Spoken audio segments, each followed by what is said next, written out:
The other big story, 2 Palestinians have been killed in clashes between protesters and Israeli troops around the fence that separates Gaza and Israel.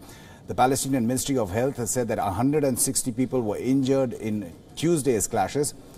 Israel calls the protests violent riots in 18 locations across the West Bank. The clashes came on a day that the Palestinians call catastrophe or Nakba. It's in memory of the more than 700,000 Palestinians who were driven from or left their homes during the 1948-1949 Arab-Israeli War. On Monday, more than 60 people, including 8 children, were killed during clashes along the border fence between Israel and Gaza. The Palestinian government, on the other hand, says that Israel and the US should bear the responsibility for those killed in Gaza. The Palestine government has called for the UN Human Rights Council to investigate what it believes are crimes committed by Israeli armed forces. The government also criticized Romania, Hungary, the Czech Republic and Austria for participating in the opening of the US Embassy in Jerusalem.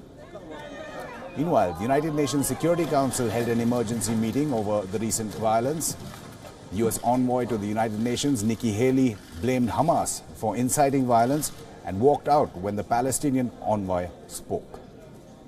But let's remember that the Hamas terrorist organization has been inciting violence for years, long before the United States decided to move our embassy.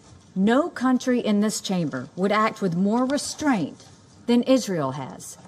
Israel has a responsibility to calibrate its use of force, to not use lethal force except as a last resort under imminent threat of death or serious injury. It must protect its borders, but it must do so proportionally and investigate every incident that has led to a loss of human life.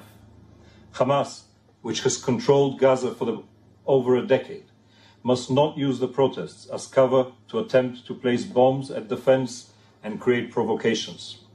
Its operatives must not hide among the demonstrators and risk the lives of civilians.